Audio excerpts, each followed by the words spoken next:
درود پاک پڑھ لیں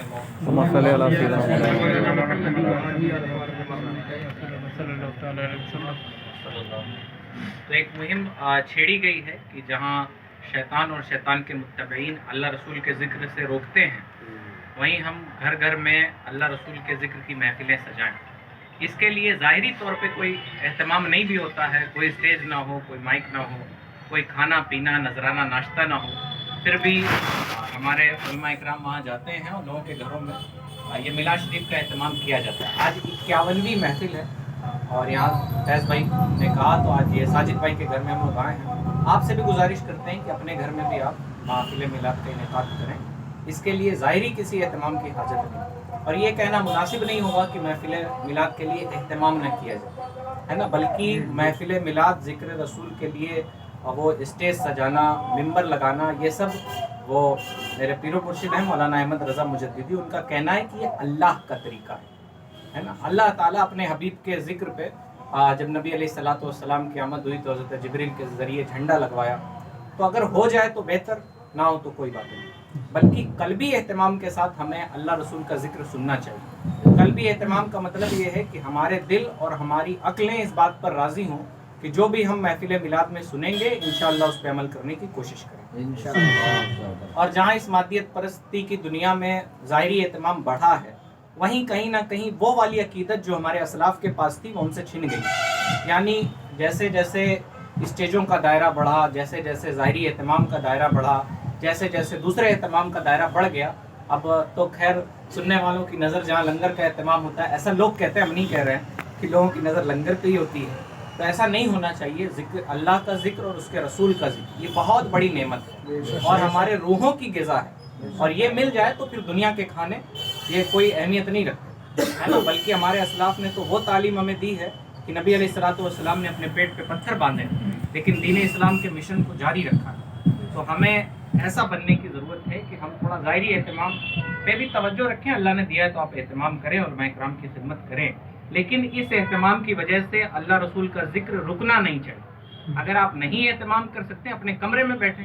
ابھی وہ جو چچا ہم لوگ کو لے کے آ رہے تھے کافی پریشان تھے کہ فیض بھائی لائٹ چلی گئی، کوئی مسئلہ نہیں، کوئی ہم سورج پہ رہنے والے لوگ نہیں، ہم لوگ یہیں زمین پہ ہی رہتے ہیں، کبھی کبھی ہمارے گھروں میں بھی لائٹ چلی جاتی ہے، روشنی نہیں رہتی، کوئی بات نہیں، ہے نا۔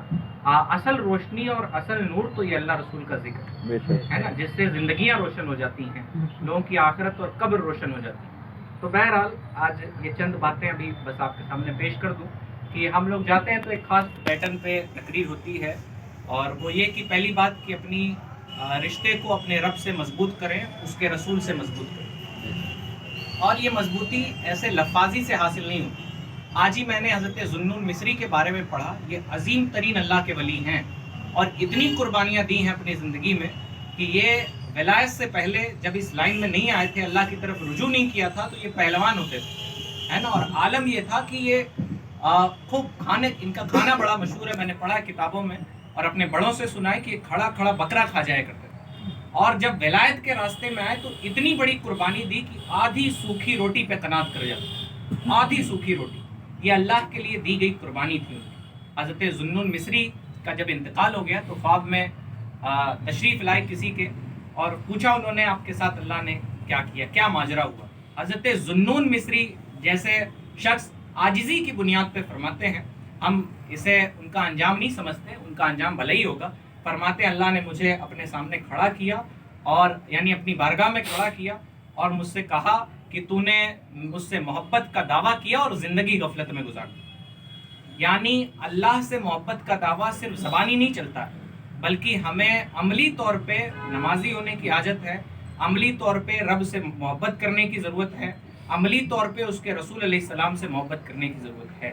زبانی دعوے یہاں پہ چلتے نہیں، اور ایسا نہیں کہ اس کا اجر نہیں ملتا۔ آپ دنیا میں نماز پڑھیں گے تو آپ سوچیں کہ نمازی لوگوں کو کیا حاصل ہو جاتا ہے۔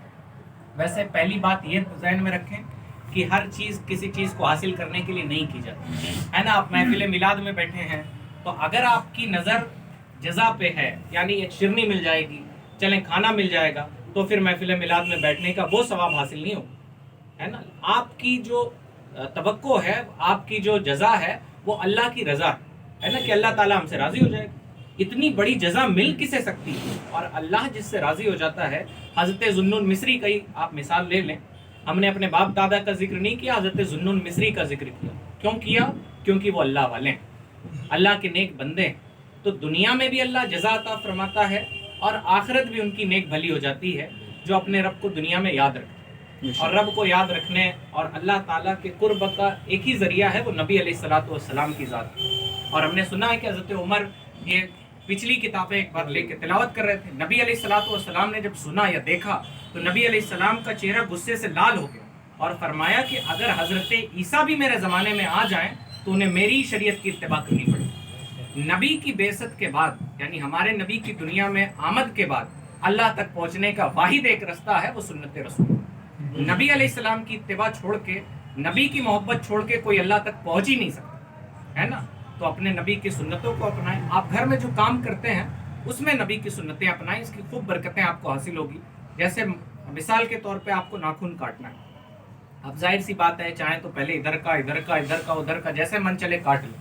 لیکن نبی علیہ اچھا دیکھیں کتنا پیارا مذہب ہے ہمارا کہ ہمیں چھوٹی چھوٹی چیزیں بھی سکھاتا ہے نا. بال ترشوانا کیسے ترشوانا ہے, دنیا کی دوسری قومیں نہیں جانتی ہے نا. آپ کو کپڑا کیسے پہننا ہے, یہ دنیا کی دوسری قومیں نہیں جانتی. آپ کو پانی کیسے پینا ہے, دنیا کی دوسری قومیں نہیں جانتی. لیکن آپ قربان جائے دین اسلام پہ جو آپ کو کنگھی کرنے تک کا طریقہ بتاتا ہے نا. تو آپ کو ناخن کاٹنا ہے, یہ آپ کی ضرورت کی چیز. آپ سنت پہ عمل کر لیں, اللہ تعالیٰ اس کا اجر آپ کو عطا فرمائے گا. کیسے عمل کریں؟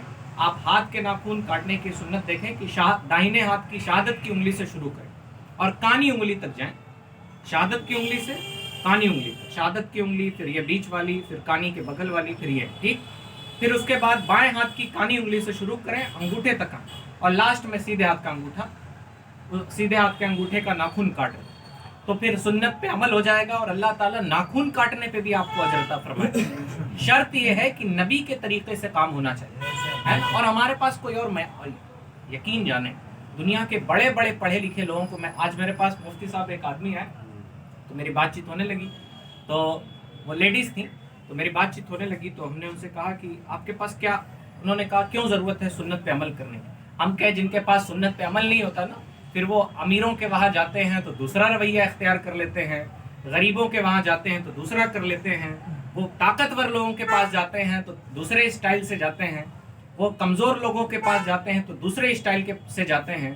لیکن نبی کی سنت پہ جو عامل ہوتا ہے وہ غریبوں سے بھی اچھا برتاؤ کرتا ہے, امیروں سے بھی اچھا برتاؤ ہے نا. پھر اس کے پاس ایک کرائٹیریا ہوتا ہے کہ ہمیں کھانا بیٹھ کے ہی کھانا ہے نا. اب وہ بڑوں کی محفل دیکھ کے کھڑے ہو کے نہیں شروع ہو جاتا جانوروں کی طرح, ایسا کچھ نہیں ہوتا. نبی علیہ السلام کے سنت کا عامل ہے تو کہیں وہ اپنی عزت اسی میں سمجھتا ہے کہ نبی کی سنت پہ عمل کرے, ہے نا. آج بھی نبی کی سنت پہ عمل کرنے والی, جو نبی علیہ السلام کے طریقے پہ عمل کرنے والی جو ہماری مائیں بہنیں ہیں, اس دور پرفتن میں بھی وہ باپردہ ہیں. کس نے انہیں باپردہ رکھا؟ اسلام کی محبت میں. ورنہ دور ایسا ہے کہ لوگ لباس پہن کے بھی برہنہ ہے نا. آج آپ مردوں کو دیکھیں, وہ فیشن کے نام پہ چوڑیاں پہن کے گھومتے رہتے ہیں, ہے نا. وہ کیا پہنتے ہیں, کڑا کچھ کہتے ہیں, جو بھی کہتے ہیں, وہ زیورات. آج ایک بچے کو ہم نے اس سے چھینا, چاندی کی چین پہنا ہوا تھا. اب بتائیں, مردوں کے لیے یہی دن دیکھنے کو رہ گیا تھا کہ وہ زیورات سے اپنے آپ کو آراستہ کریں. مردوں کا زیور تو اللہ کی بارگاہ میں صبح صبح اٹھ کے آہے سحرگاہی کرنا, یہ مردوں کا زیور ہے کہ وہ صبح سویرے اٹھ کے اللہ تعالیٰ کی بارگاہ میں اپنی مشکلات پیش کریں, اللہ کی بارگاہ میں روئیں, گڑ گڑائیں, اپنی گناہوں سے توبہ کریں. تو پہلی بات کہ ہمارا اللہ اور اس کے رسول سے رشتہ مضبوط ہونا چاہیے, اور رشتہ مضبوط ہوتا ہے عبادتوں کے ذریعے سنت رسول پہ عمل کر کے. تو آپ کوشش کریں کہ اپنی زندگی میں سنتیں اپنائیں, اور سنتیں اور مستحبات تب تک آپ کو فائدہ نہیں دیتے جب تک آپ فرائض پہ عمل نہیں کریں. سب سے پہلا جو ہوم ورک اور سب سے پہلا جو کام ہے وہ فرائض پہ عمل کرنا ہے.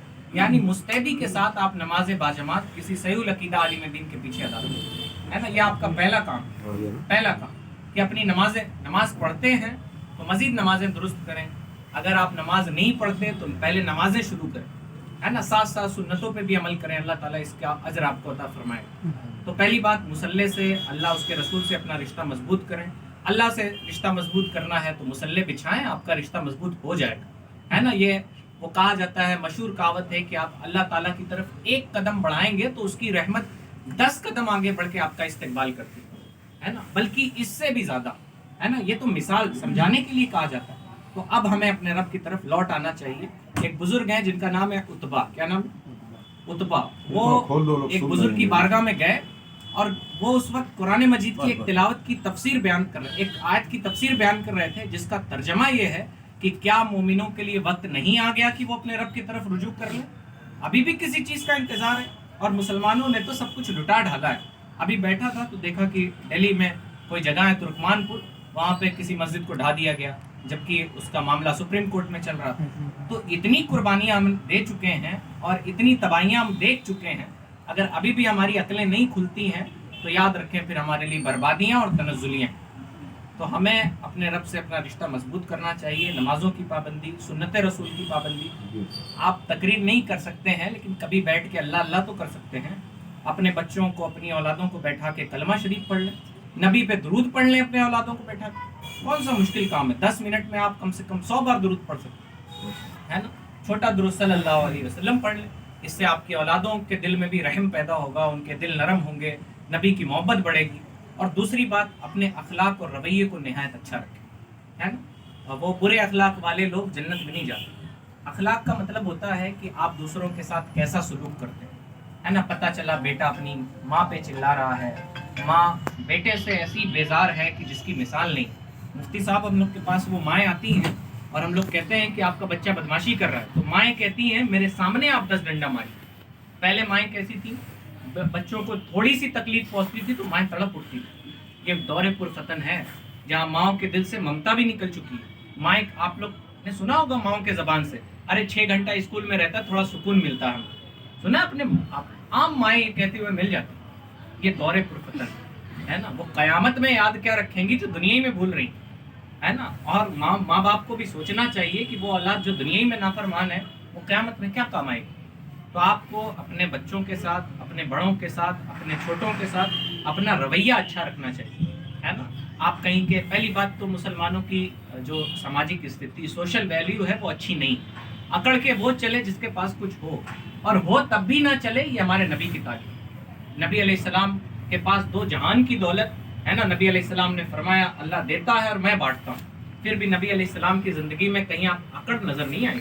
نبی علیہ السلام نہایت عاجزی اور انکساری کے ساتھ نبی علیہ السلام نے زندگی گزاری اور اسی کی تعلیم اپنے غلاموں کو دی, ہے نا. تو ہمیں اپنے اخلاق تھوڑے سے اچھے کرنے چاہیے. اپنے ماں باپ سے کیسے بولنا ہے یہ ہمیں سیکھنا چاہیے. اپنے بچوں کی کیسے پرورش, وہ آئے زندگی گزاری, پیدا ہو گئے, اب پیدا ہو گئے تو زندگی بتانی ہے, 4 پیسے کما رہے ہیں, روزی روٹی چل رہی ہے, اس کے بعد دنیا سے چلے جائیں گے. بہت سارے لوگ چلے گئے جن کا آج آپ ایصال ثواب کے لیے آج آپ نے محفل سجائی, آپ بھی چلے جائیں. وہ کہا جاتا ہے عربی میں عش ما شئت فإنک میت, تم جیسے چاہو زندگی گزار لو, جیسے بھی چاہو, فإنک میت, لیکن یاد رکھنا کہ عنقریب تم مر جاؤ, ہے نا. واحبب ما شئت فإنک مفارقۃ, تم جس سے چاہو محبت کر لو, لیکن یہ یاد رکھنا کہ عنقریب تم جدا ہو جاؤ. بڑے سے بڑے محبت کرنے والے لوگ اس دنیا سے چلے گئے, ہے نا, ایک دوسرے سے جدا ہو گئے. باقی رہنے والی محبت یہ محبت الہی, اور محبت الہی سچی کب ہے؟ جب آپ کے کردار سے ظاہر. آپ کہیے مت اپنے بیٹے سے کہ نماز پڑھو پڑھو پڑھو, وہ اپنے باپ کو نماز کے لیے تڑپتا دیکھے تو وہ خود بخود نمازی ہو جائے, ہے نا. اپنے باپ کو دیکھے نماز کے لیے اہتمام کرتے, ماؤں کو دیکھے قرآن مجید کی تلاوت کرتے, وہ خود بخود قرآن کا تلاوت کرنے والا ہو جائے. اب وہ صبح اٹھتے ہیں, ہمارے گھر کے بچے, آپ تو نیک بھلے لوگ ہیں, لیکن مسلمانوں کے گھر میں ہو یہ رہا ہے کہ صبح بچہ آنکھ کھولتا ہے تو دیکھتا ہے اماں ابا سے لڑ رہے ہیں, ابا اماں سے لڑ رہی ہیں. تو پھر وہ کیسا بچہ بنے. اور میں بچوں سے بھی کہتا ہوں کہ بروں کو دیکھ کے برا نہیں بن جائے گا, ہے نا. ایسے تو برائی چلتی ہی رہے گی. پتہ چلا آپ اپنے گھر کا ماحول پا کے برے ہو گئے, آپ کی آنے والی نسلیں آپ کو دیکھ کے بری ہو جائیں گی, تو پھر بدلاؤ کہاں سے آئے گا. صحابہ تو ایسے ماحول میں تھے جہاں لوگ اپنی ماؤں کو بازار میں بیچ دیا کرتے تھے, لیکن نبی کی تعلیم کا اثر یہ ہوا کہ وہ اپنے ماؤں کے قدموں کے نیچے جنت تلاشنے لگے, ہے نا. تو ہمیں بھی اپنا رویہ اپنے چھوٹوں کے ساتھ, اپنے سے غریبوں کے ساتھ, اپنے بڑوں کے ساتھ یہ بہت اچھا رکھنے کی حاجت ہے. اور یاد رکھیں دنیا کے اور مذاہب ہوں گے, وہ اتنا ہی بتاتے ہوں گے کہ ماں باپ کی قدر کرو تو دنیا آپ کو اچھا کہے گی. یہ واحد مذہب ایسا ہے کہ ماں باپ کی قدر کیجئے تو اللہ آپ کو آخرت میں بھی ثواب عطا فرمائے, ہے نا. آپ کسی غریب کی مدد کر دیجئے, وہ تو خوش ہوتا ہی ہوتا ہے, اللہ آپ کو. اب جیسے ایک صاحب تھے ابھی غریب کی مدد کر کے آئے تو مجھ سے بتایا کہ جو دلی خوشی ملتی ہے وہ کمال کی، لیکن صرف دلی خوشی نہیں ملتی جناب، وہ نہ بھی ملے تو بھی اللہ آخرت میں اجر عطا فرماتا ہے۔ دلی خوشی کے تو ہمیں غلام نہیں ہونا چاہیے نا، پتہ چلا ہم نماز پڑھ رہے ہیں سکون نہیں مل رہا۔ ایک بزرگ تھے، ان کا مرید ان کے پاس آیا اور کہا کہ حضرت نماز پڑھتے ہیں تو بڑا وسوسہ آتا ہے اور من نہیں لگتا ہے، تو انہوں نے کہا کہ پھر تم کرتے کیا ہو؟ کہا پھر بھی پڑھتے ہیں۔ تو وہ جھومنے لگے اور کہا واہ واہ، تم اپنے دل کی نہیں سنتے، تم رب کی سنتے۔ تو ہمیں دل کے سکون کے لیے بھی نہیں کرنا ہے، ہمیں اللہ کی رضا کے لیے کام کرنا ہے نا، وہ تو اللہ کی مرضی ہے، وہ دل میں تسکین نازل فرما ہی دیتا ہے۔ تو بہرحال ہم جب اللہ کی رضا کے لیے کچھ کرنا سیکھ جائیں گے تو ہمارے اخلاق اچھے ہو جائیں۔ مثلا میری فیض بھائی سے لڑائی ہے، اب فیض بھائی آئے ہم سے معافی مانگے، ہم نے ان کو بھگا دیا، چلیے ہٹیے جائیے معافیوں پہ پہاڑ میں جائے۔ اگر یہ مجھے منانے کے لیے آئے ہوں گے تو ان کا دل ٹوٹ جائے، لیکن اگر اللہ کی رضا کے لیے آئے ہوں گے تو اللہ تو راضی ہو ہی گیا، آپ نے قدم بڑھا دیا، اللہ نے ثواب دے دیا۔ ہم راضی ہو نہ ہو، آپ میرے لیے تھوڑی نہ آئے تھے، لیکن اگر آپ مجھے راضی کرنے آئے ہوں گے تو ہم نہیں راضی ہوئے، آپ کا دل ٹوٹ گیا۔ آپ ایک بار آئے، آپ 10 بار آئیے، اللہ کی رضا کے لیے آ رہے ہیں تو آئیے 10 بار، اللہ تعالیٰ تو 10 بار آپ کو اجر عطا فرمانے والے۔ تو ہمیں تھوڑا سے اپنے اخلاق بھی اچھے رکھنے چاہیے۔ مسلمان گھروں میں گالیاں، لڑائی جھگڑا، آپسی انتشار، اور کتنی پیاری بات ہے کہ دنیا سے جانے کے بعد آپ اپنے مردوں کو یاد کر رہے ہیں۔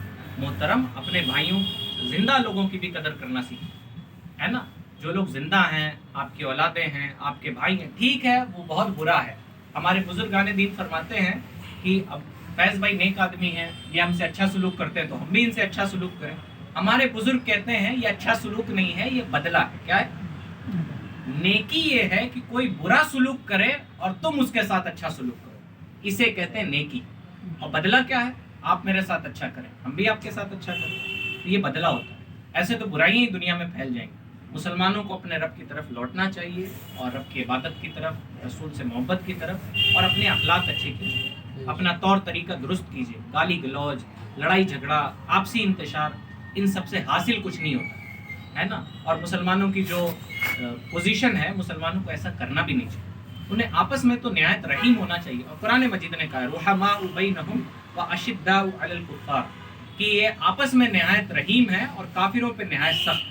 لیکن آج ہمارا معاملہ پلٹ چکا ہے، یہی وجہ ہے کہ ہم تنزلی کے شکار ہیں۔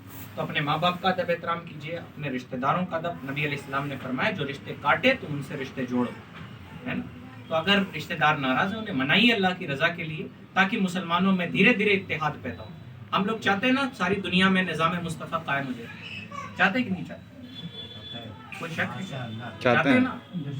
دنیا تو آپ کے قبضے میں ہے نہیں، آپ کا گھر آپ کے قبضے میں، تو پہلے آپ اپنے گھر میں نظام مصطفیٰ قائم کر لیجئے، انشاءاللہ اس کی برکت سے اللہ دنیا میں بھی نظام مصطفیٰ قائم کرے۔ اب بتائیں، آپ کی باڈی آپ کے قبضے میں، آپ فجر میں اٹھتے ہی نہیں، اب آپ کو اللہ دنیا کا بادشاہ بنا بھی دے تو کون سا انقلاب آ جائے گا دنیا میں؟ پہلے آپ اللہ کی بارگاہ میں اپنے آپ کو سنجیدہ مزاجی کے ساتھ آپ نمازیں شروع کیجئے، اپنے اخلاق اچھے کیجئے، پھر اللہ کی بارگاہ میں دعا کیجئے تو اللہ آپ کی دعا قبول بھی فرمائے انشاءاللہ۔ تو اپنے گھر میں تھوڑا سا نبی علیہ السلام کی سنتیں، ساتھ بیٹھ کے کھانا، کھانے میں نبی کی سنتیں، پینے میں آپ کا بچہ کھڑے ہو کے پانی پیے، اس کو تھپڑ مت جڑیے، اس کو محبت سے سمجھائیے بیٹا یہ ہمارے نبی کا طریقہ نہیں۔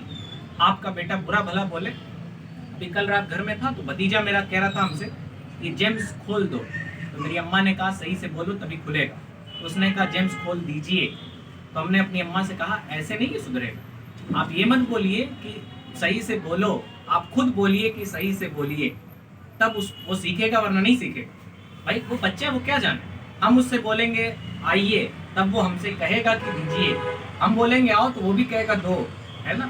تو ہمیں تھوڑا سا اپنے رویے کو بدلنا چاہیے، اپنے بچوں پہ شفقت کیجیے، مہربانی کیجیے ان کے ساتھ۔ آج مسلمانوں کی بچیاں گھروں سے فرار ہو رہی ہیں، ہے نا، ان کو جتنی محبت گھر میں نہیں ملتی باہر والے دے دیتے ہیں، اگرچہ آرٹیفیشیل ہے، دکھاوے کی محبت ہے، نتیجہ برا ہوتا ہے، لیکن آپ اپنے بچوں سے قریب رہیے، بیٹھ کے بات چیت کیجیے، کوئی اس طرح کے واقعات انشاءاللہ آپ کے گھر میں۔ اور نبی علیہ السلام نے اپنی اولاد سے محبت کر کے دکھائی، حضرت فاطمہ کے لیے اپنے جگہ سے اٹھنا، ان کے ماتھے چومنا، ان کو اپنی جگہ پہ بٹھانا، دنیا ایسی مثال بیٹیوں سے محبت کی پیش نہیں کرتی۔ اللہ تعالیٰ ہم سب کو عمل کی توفیق عطا فرمائے۔ استغفر اللہ ربی من کل ذنب و اتوب الیہ۔ السلام علیکم۔